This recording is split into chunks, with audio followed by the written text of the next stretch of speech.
Atualmente, um Fórmula 1 pode passar dos 300 km por hora.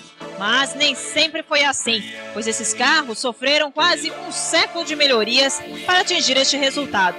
O automobilismo nasceu na França, em 1894, quando aconteceu a primeira prova sem o auxílio de cavalos.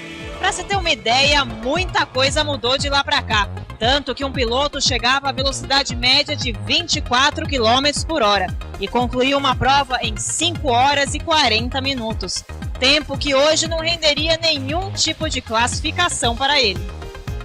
O Brasil foi o primeiro país da América Latina a sediar uma corrida, mais precisamente no local onde está localizado o Parque Antártica. O evento aconteceu em 1908. Você tem ideia de como eram os carros e as corridas naquela época? O automobilismo ele chega ao Brasil em 1902 com o primeiro carro que Santos Dumont trouxe para o Brasil, mas ainda muito longe de alguma coisa em termos de corridas. A partir de 1908 é que a primeira corrida no Brasil é efetuada, no antigo circuito de Itapecerica da Serra, no caso, né, que foi a largada onde hoje é o Campo do Palmeiras. Naquela oportunidade, mais de 10 mil pessoas foram para as ruas assistir às corridas. Não existia nada profissionalizado, é apenas prazer em correr, né? Essa era a ideia inicial. A premiação não tinha nenhum glamour como tem hoje. Hoje nós temos um pódio, tem troféu, o piloto ganha para fazer isso e tal, né?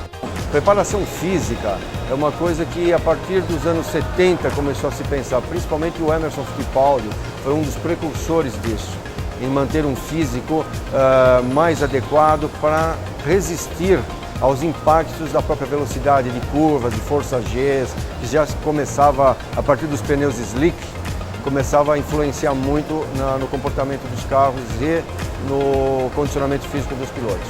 Só se começou a falar em segurança a partir dos anos 60, porque até então o piloto corria no carro sem nenhuma proteção, nem praticamente de capacete, era uma pequena proteção que você tinha de couro e o carro não tinha cinto de segurança, mesmo porque a segurança do piloto estava em não ter o cinto, porque o próprio carro não oferecia. O ideal é que se houvesse um capotamento, o piloto fosse arremessado fora do carro para não ficar junto, porque o carro amassava e obviamente a pessoa acabaria morrendo.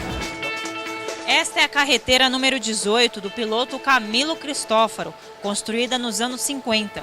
Ela possui um motor V8 de Corvette com mais de 500 cavalos de potência. Já o câmbio e a suspensão traseira são da Ferrari Testarossa. Com ela, Camilo e seu parceiro Eduardo Celidônio venceram as 1000 milhas de 1966 e estabeleceram o recorde do quilômetro lançado em 1970, com 236,73 km por hora de média. O Jordan 194 era a evolução do 193. O modelo era pilotado por Rubens Barrichello e fechou o Mundial em 5º lugar em 1994. Foi com o Jordan 194 que Barrichello conquistou seu primeiro pódio.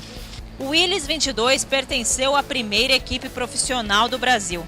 O carro era pilotado por Bird Clemente, que no início de 1964 venceu a prova 200 milhas de El Pinar, no Uruguai. Esta foi a primeira vitória de um carro fabricado no Brasil em provas no exterior. Este é o senhor Bird Clemente, um dos primeiros pilotos profissionais do automobilismo brasileiro. Então quer dizer, senhor Bird, que você começou a correr escondido do seu pai? Na minha geração, a minha turma, quase todos nós começávamos a primeira e segunda corrida escondido da família. Depois, se você tivesse um resultado bom, o teu pai acabava descobrindo, né? Mas era exatamente o contrário do que é hoje, né?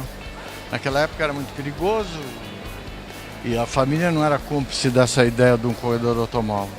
Mas hoje é exatamente o contrário, né? Hoje, principalmente aqui no Brasil, o pai já sonha em ter um corredor automóvel na família, o moleque nasce já com o nome apropriado, sai do velocípede, já vai para um kart, e assim é a história de toda essa geração que está no automobilismo hoje.